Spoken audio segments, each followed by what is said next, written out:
Roadkill is never a pretty sight to see, but neither was this movie, so I guess that makes everything alright. Welcome back, guys, to Fog Entertainment for a 2024 movie review. And this time, I'm going to be reviewing Roadkill, Driven by Revenge. Now, I'm pretty sure over the years, I've seen a couple of films called Roadkill. Pretty sure there was one in Australia. Pretty sure there was one as well where these guys make fun of some trucker. I'm sure there's been a couple of decent horror movies called Roadkill. Unfortunately, though, this one wasn't really decent. Is it the worst movie I've ever seen? No, of course not. Unfortunately, I've seen some abysmal movies that I wish I could unsee. But this one wasn't great, so let's talk about it. It stars Caitlin Carmichael, Ryan Knudsen, and the Queen of Scream, I guess, Danielle Harris. She's been in quite a lot of horror movies, so she's like a Scream queen, I guess. But in this film, she played a pretty small role. The main star was Caitlin Carmichael. And with these sort of B movies, I'm pretty sure what they do is they just spend the entire budget on the hottest girl that they can. They get the hottest chick that they can. They pay her the amount of money that she wants, and then if they've $10 left, they'll try and make a movie. And I feel like that's what they've done here. The main actress, yes, she was hot, she was attractive. Problem is, though, we never really got to see any skin. She never really did anything naked. Now, the camera did a lot pan on her ass, and it was very noticeable whenever she would walk away. She was always wearing these like tight skinny jeans, and the cameraman would always be on these tight jeans. And I'm kind of thinking, like, what is the point, man? Why not just do a different kind of movie? If that's all you're going to focus on, then, I mean, you know, you may as well just be in a different sort of movie business. Now, I'm not saying I don't want hot women in my movies, but, I mean, it seemed like to me the only point of this movie existing was because they had a hot female cast. But anyway, Caitlin Carmichael, she stars as the main female lead, and Ryan Knudsen stars as the main male lead. Now, we start off with a flashback. It shows you some kid with a dog. He is eating dog food out of the fridge. He's sharing dog food with his dog. It's kind of sick. It's not out of the fridge, but he's sharing dog food. Then they go into the fridge and they eat some human food, and the kid shares some human food with his dog. So you're thinking, alright, maybe this kid's poor or not. He's sharing food with a dog. That's great. Next day, his mother finds out that he was eating food from the fridge, and she drags him outside, and his dog is dead. She killed his dog, and she explains to him, now you don't need to share the dog food, and he can go back to eating the dog food on his own because he has no dog. So this kid here got a fucking insane evil mother. We then flash forward, and it's actually the main male actor in this film. So Ryan Knudsen was the kid in a flashback. We had like a 15-year time skip, and he is basically just traveling on the side of the road. He's trying to hitchhike, I guess, from town to town, and he is picked up by Caitlin Carmichael, who is the driver. So in this show, they didn't actually give them names. The main female lead was called the driver, and the main male lead was called the hitchhiker. So she picks him up, and they're driving along. We see that he's got a knife. Before she picked him up, he was looking at some ranch, and there was a family in the ranch, and it gave you a feeling that maybe he was going to do something bad to this family. However, she picks him up. She says she needs to try and get to some place. Apparently, he's going to the same place, so she makes him a deal where if he helps her get there, she will give him a ride. So they do that. They go on this ride, and the whole movie kind of makes you believe that he is this really bad, evil hitchhiker that is possibly suffering from the past offence of his childhood, and you're led to believe that he might kill or rape or do something really horrible to the driver. So they visit a gas station, the driver goes to get gas, the hitchhiker is confronted by police who basically tells him to move on. They move on, they then go for food in a restaurant. The driver pays for the hitchhiker's food because he's got no money. Then we see at the gas station, turns out everyone's dead. Hitchhiker's getting the blame for this, so the police give chase. They try and track them down.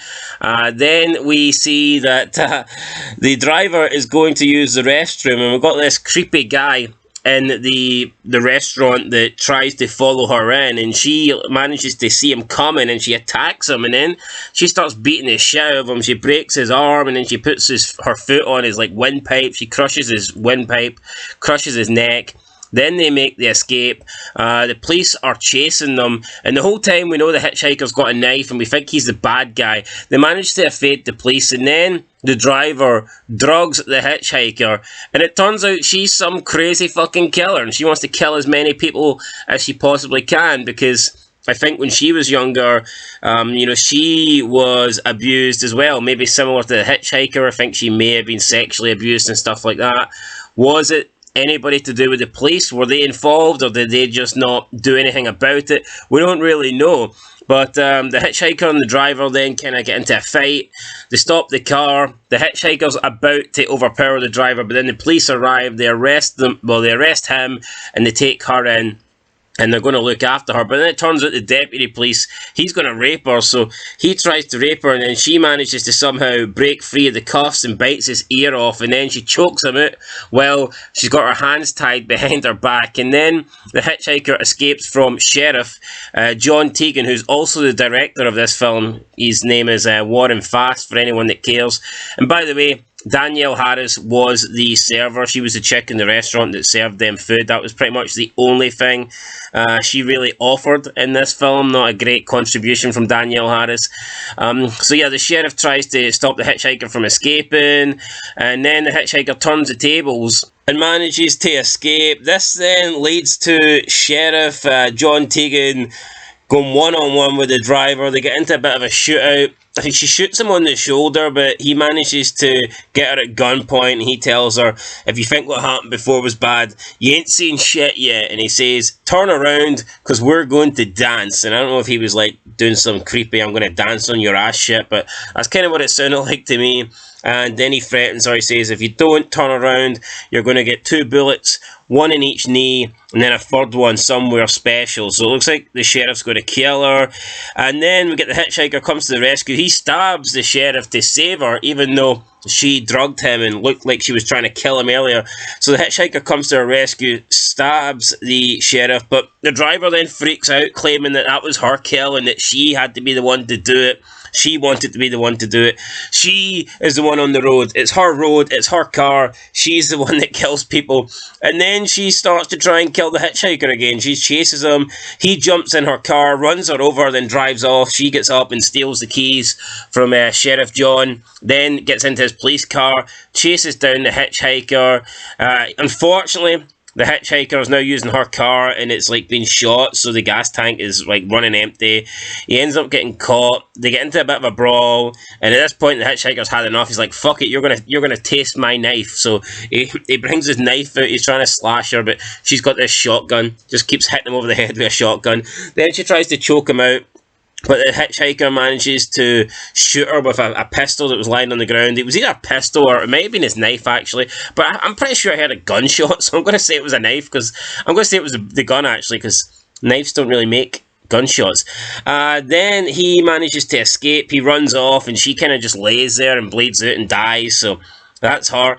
We then cut back to the restaurant, and it's like the ending scene where Danielle Harris, the server, she's called Allison, she's like basically just smoking there, and the news comes on. The news reports that the hitchhiker is on the loose and that he's killed multiple sheriffs and multiple officers that night. And then it also reports that the driver, a young teenage girl, is missing. But of course she's not missing, she's dead, because the hitchhiker had to kill her in order to survive. And then we got the ending credits with a nice little theme song playing, and the graphic was good for the ending credits. I know it's the ending credits and I can't really factor that too much into the movie, but I thought the ending credits were really cool. The way they done it with like the artist that did the graphics for the ending credit was pretty damn sweet, and it was a decent song as well to end it too. So I mean, it wasn't the worst movie I've seen. The acting was poor, the characters they lacked any sort of emotions really.